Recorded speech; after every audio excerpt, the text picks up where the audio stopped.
내년 1월부터 H-1B 근로자들은 비자를 갱신하기 위해 미국을 떠나지 않아도 국무부를 통해 해결할 수 있게 될 것으로 전망됩니다. 어제 오후 퇴근 시간 브루클린의 지하철역으로 진입하던 열차 내부에서 괴한이 발사한 총에 17세 청소년과 40대 남성이 총상을 입는 사건이 발생했습니다. 로스웰헬스와 크라우즈헬스의 고객 개인 정보가 유출돼 뉴커 400만 명이 피해를 본 것으로 추정됩니다. 뉴욕시의 원베드룸 아파트의 렌트비가 평균 $4,300로 지난해보다 13% 상승해 최고치를 기록하고 있습니다. 뉴욕시 행정부가 정신질환자 노숙자를 대상으로 강제 입원 토록하는 정책을 실행한 지 1년이 지난 가운데 현재 전체의 절반 이상이 뉴욕시 보호시설에서 치료 또는 거주하고 있는 것으로 나타났습니다. 오늘 저녁 맨해튼 락커펠러 트리 점등식이 진행될 예정인 가운데 친팔레스타인 시위대가 점등식 트리 주변에 몰려들 것으로 우려돼 뉴욕시 경찰국이 대비 태세에 나서고 있습니다. 23개의 혐의로 하원에서 제명될 위기에 처한 조지 산토스 의원이 내일 진행될 제명투표를 앞두고 여전히 당당한 입장을 피력했습니다.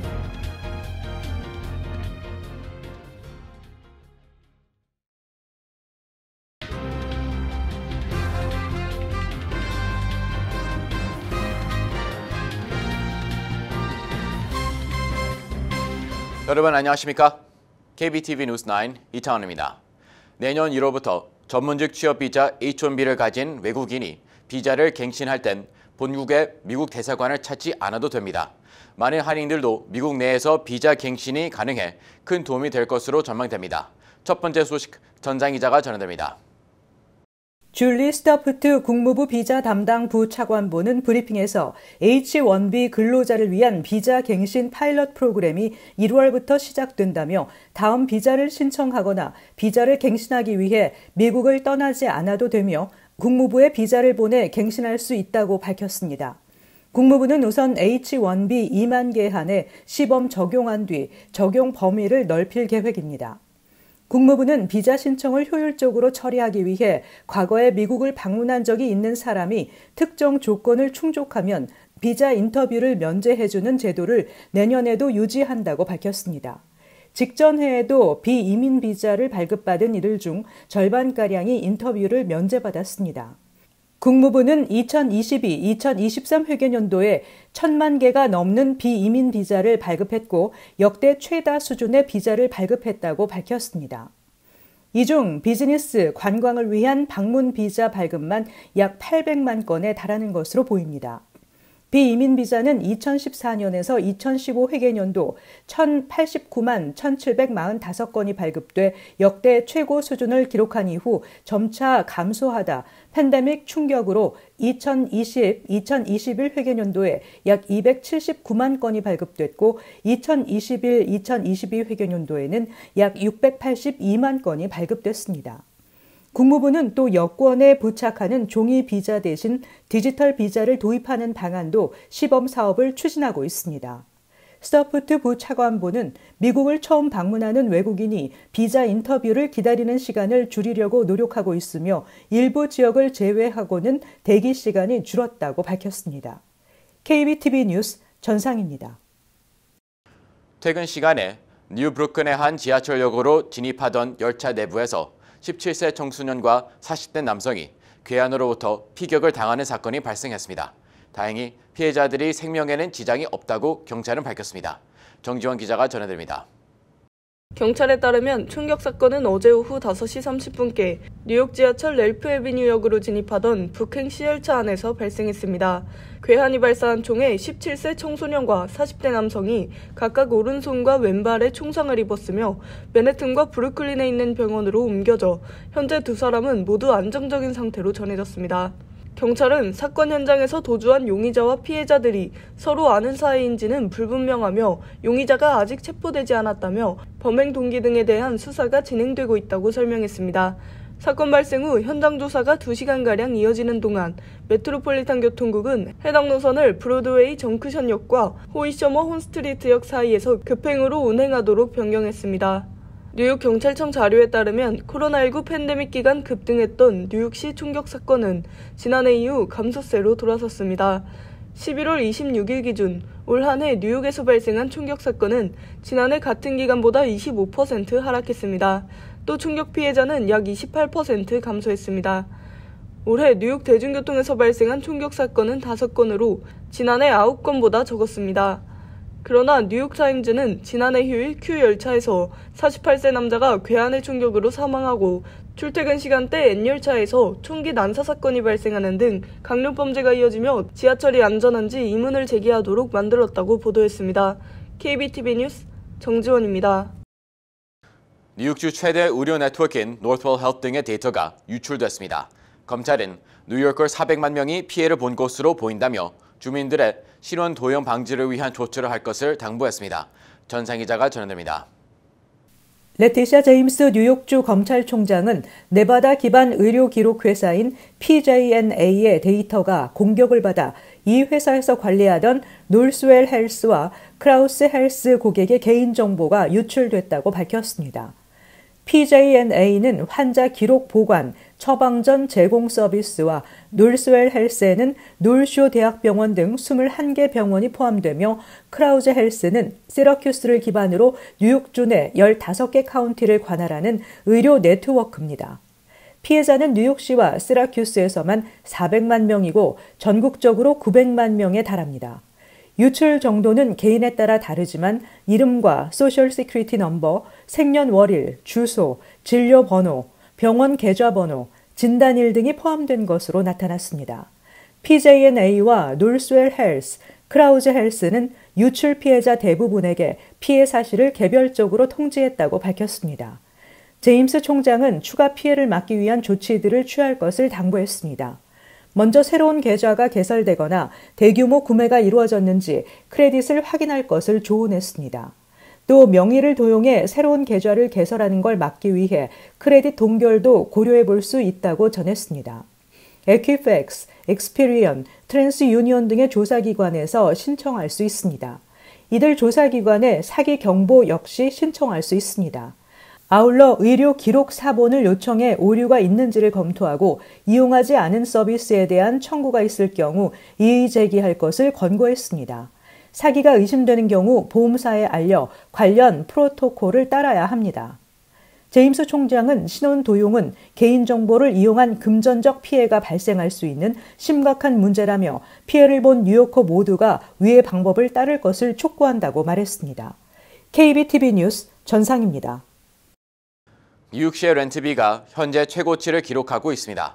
올해 뉴욕시의 렌트비 중간값이 $4,300를 기록하면서 지난해보다 13%가 상승한 것으로 나타났습니다. 계속해서 전자 기자입니다.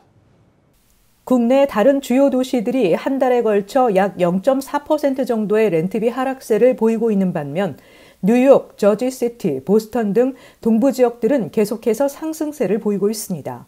올해 뉴욕시의 원베드룸 아파트의 렌트비 중간값은 $4,300로 지난해보다 13%가 상승해 현재 최고치를 기록하고 있습니다. 안테모스 조지아데스 줌퍼 CEO는 대부분의 주요 도시들이 팬데믹 이전보다 비싼 렌트비 중간값을 기록하고 있지만 월별 증가세는 크지 않다고 전했습니다. 워싱턴 DC, 샌디에고, 그리고 산호세의 경우 렌트비 중간값이 1% 혹은 그 이상 하락한 반면 샌프란시스코의 평균 렌트비는 0.5% 하락했습니다. 이 도시들은 약간의 하락세를 보이고 있음에도 전국에서 렌트비가 가장 비싼 상위 10위권에 머물고 있습니다. 뉴욕시가 $4,300로 1위를 차지했고 이어서 저지시티가 $390로 2위를 기록했습니다. 이어서 보스톤이 $2,990, 샌프란시스코가 $2,970로 그 뒤를 이었습니다.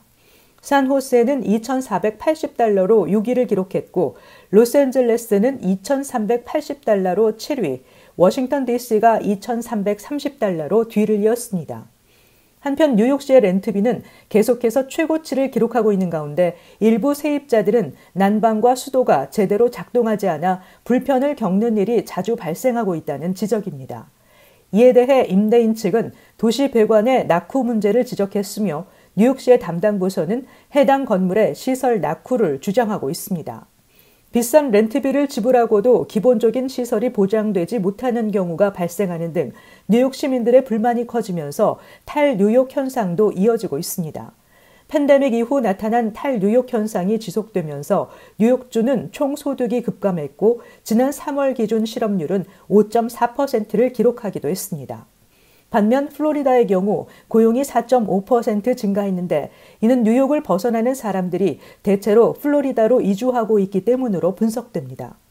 플로리다주 고속도로 안전부 데이터에 따르면 올 들어 10,000명가량이 뉴욕주 운전면허증을 플로리다주 면허증으로 교체한 것으로 나타났습니다. KBTV 뉴스 전상입니다. 에릭 애덤 뉴욕시장이 오늘 기자회견을 통해 뉴욕시 정신질환 노숙자 지원 치료 정책을 통해 현재 전체 정신질환 노숙자 가운데 절반 이상이 뉴욕시 보호시설에서 치료 또는 거주하고 있다고 밝혔습니다. 이어 지난 1년간 이어온 적극적인 정신질환 노숙자 치료 계획을 실행한 뉴욕시 행정부가 자랑스럽다고 말했습니다. 보도에 정지영 기자입니다. 뉴욕시 행정부가 정신질환자 노숙자를 대상으로 전문가들의 판단하에 강제 입원 토록하는 정책을 실행한 지 1년이 됐습니다. 에릭 애덤스 시장은 오늘 뉴욕시청에서 가진 기자회견을 통해 작년 12월부터 실행한 이번 정신질환 노숙자 강제 입원 보호 조치로 인해 치료받지 못하고 거리를 전전하던 노숙자 가운데 절반 가까이가 보호소에서 치료를 받고 있으며 안정적인 삶을 살고 있다고 밝혔습니다. 당시 본인의 의사와 상관없이 전문가의 소견으로 노숙자를 강제 입원 조치시키는 것에 대해 찬반 의견이 분분했지만 뉴욕시 행정부는 인간의 기본적인 권리를 누리지 못하고 신발과 옷도 없이 길거리에 방치된 정신질환 노숙자는 본인뿐 아니라 타인을 위험에 빠뜨릴 수 있다며 이들을 방치하는 게 아니라 적극적으로 개입해 돕고 치료를 지원하는 취지라고 설명한 뒤 정책을 시행해왔습니다. 뉴욕시와 뉴욕주 정부의 적극적인 지원과 협력으로 정신치료 병상 추가 확보, 노숙자 및 정신질환자 지원 주택 건설 확대를 통해 아무도 접근하지 못하던 정신질환 노숙자 100명 중 50명 이상이 현재 뉴욕시 치료시설 또는 보호소에서 생활하고 있는 상황입니다. 뉴욕시는 고질적인 주택가격 부담으로 노숙자로 전락하는 사람이 많다며 모든 뉴요커가 인간의 기본적인 권리, 지붕 아래서 잠잘 수 있는 권리를 누리도록 지원을 아끼지 않을 것이라는 입장입니다. 특히 본격적인 겨울철로 접어들면서 노숙자들의 건강이 우려되는 상황에서 이들의 주거지를 안전하고 따뜻한 실내로 옮기는 작업도 진행할 것이라고 전했습니다. 애덤스 시장은 방치되던 시민들, 소외된 시민들에게 적극적으로 치료와 도움을 줄 수 있었던 1년이었다며 이 같은 정책을 실행한 행정부가 자랑스럽고 이에 협력해준 모든 부처에 감사의 말을 전했습니다. KBTV 뉴스 정지원입니다. 오늘 저녁 뉴욕시 크리스마스 상징으로 여기지는 락커펠러 센터 트리 정담식이 개최됩니다. 하지만 친팔레스타인 지지 소셜미디어 계정에서 정담식 행사 장소로 집결하자는 메시지가 올라오자 뉴욕시 경찰국이 성명을 통해 시민 안전에 최선을 다할 것이라며 비상 경계 태세에 돌입한다고 밝혔습니다. 김은지 기자가 전해드립니다. 오늘 저녁 맨하튼 락커펠러 크리스마스 트리 점등식이 진행될 예정인 가운데 친팔레스타인 시위대가 점등식 트리 주변에 몰려들 것으로 우려되고 있어 뉴욕시 경찰국이 대비 태세에 나서고 있습니다.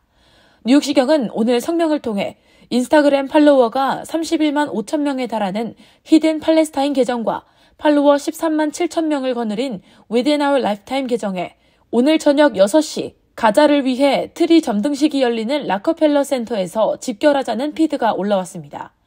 이들은 친팔레스타인 지지자들의 행동을 촉구하고 나서 뉴욕시경이 이에 비상경계 태세를 강화하고 나선 것입니다.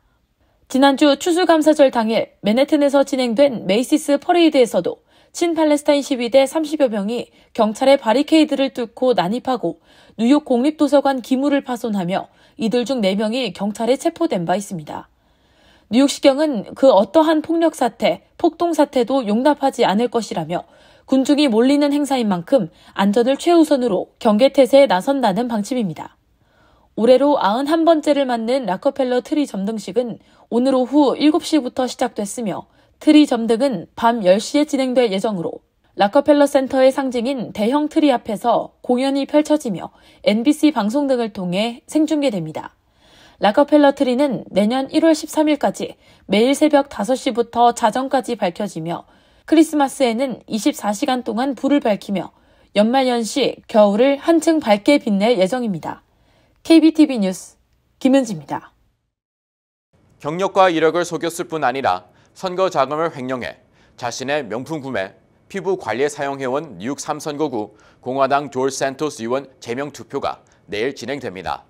정치권에서는 그의 제명을 확실시하고 있습니다. 정주환 기자가 전해드립니다. 돈 세탁, 선거자금 유용, 공금 횡령 등 23개의 혐의로 하원에서 제명될 위기에 처한 뉴욕 3선거구 공화당 조지 산토스 의원이 여전히 당당한 입장을 피력했습니다. 산토스 의원은 내일 진행될 세 번째 제명 투표를 앞두고 매우 반항적이며 적대적인 자세를 유지했습니다. 그는 오늘 언론사 인터뷰를 통해 나를 제명해버리는 방식으로 이 나라를 이끌어간다면 우리의 미래는 어둡다며 자신을 제명하려는 움직임을 정면으로 비판했습니다. 지난 16일 연방하원윤리위원회 보고서를 통해 산토스 의원이 선거자금을 개인적으로 유용하며 명품 구매, 피부관리 등에 썼을 뿐 아니라 고의로 자신의 이력을 속이고 선거자금을 유용하는 등 관련법을 위반한 증거를 충분히 찾았다고 밝혔습니다. 연방하원윤리위원회의 발표 직후 하원 내에서는 명예를 더럽혔다는 거센 비판과 함께 그를 제명시켜야 한다는 의견이 우세한 상황입니다. 마이크 존스 하원위원장은 모두가 신중히 선의를 가지고 투표에 임해줄 것을 당부했습니다. 하원의 3분의 2 이상이 제명에 찬성할 경우 그는 해임되게 되며 만약 그가 해임된다면 그는 하원 투표로 해임되는 6번째 의원으로 기록될 예정입니다. 현재 정치권에서는 내일 진행되는 투표를 통해 제명될 것을 확실시하고 있습니다. KBTV 뉴스 정지원입니다. 뉴저지 한인회장 선거관리위원회는 아드리안 리 베넬리 그룹 대표가 31대 회장에 당선됐다고 공고했습니다. 이 대표는 아르헨티나에서 태어나 미국으로 이주하며 겪은 많은 불이익을 경험으로 공약 목표를 커뮤니티의 목소리로 정한 바 있습니다. 그 외에 한인회 이미지 쇄신, 한인회관 건립 등의 목표도 있습니다. 차기 이사장과 관련해 미셸 송 전 부회장과는 함께 알아가며 일할 수 있다고 밝혔습니다. 주 뉴욕 총영사관은 서울대 행정대학원, 러커스 대학과 함께 관할 지역 거주 동포들을 대상으로 설문조사를 실시합니다. 총영사관 개설 이후 최초로 실시하는 이번 설문조사는 다음 달 29일까지 온라인과 오프라인 방식으로 진행합니다. 영어와 한국어로 진행되며 설문조사 응답 자료 검토와 분석 작업을 거쳐 추후 그 결과를 공개할 계획입니다.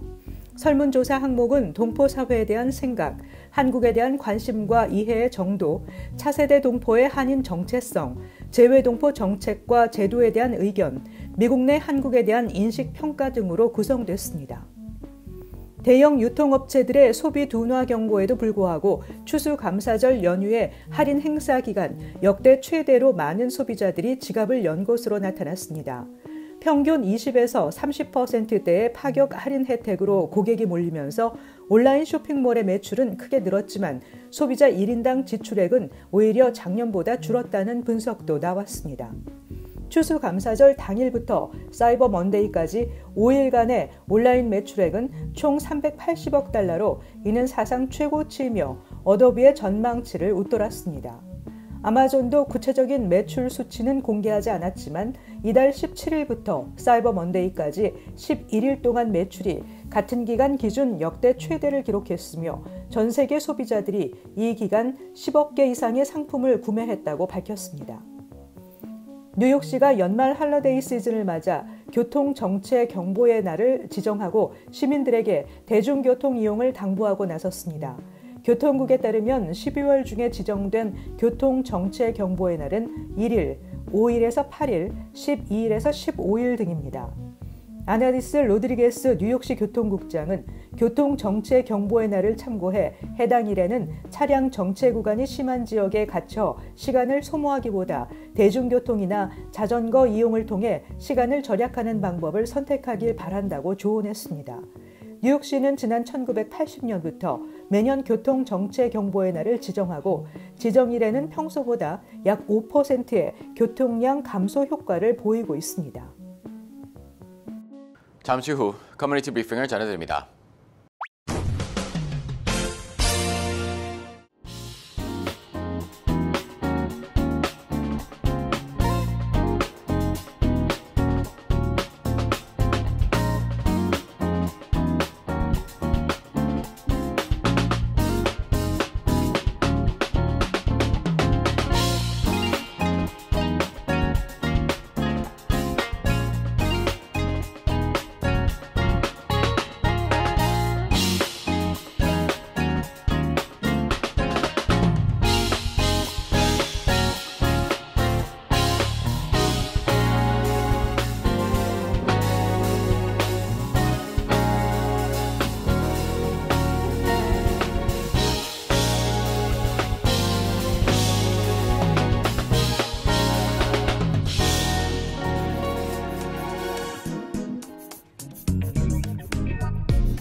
이어서 환율과 증시 전해드립니다.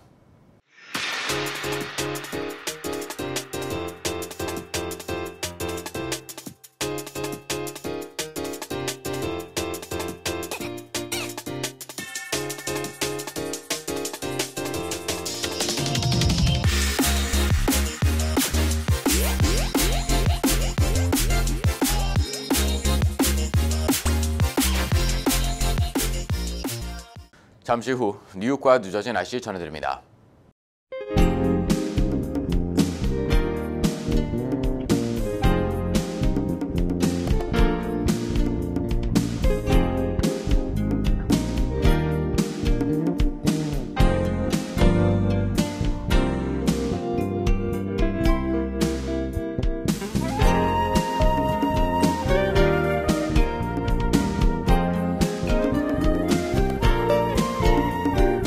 KBTV 뉴스9 마칩니다. 오늘도 시청해주셔서 감사합니다. 편안한 밤 보내시 바랍니다.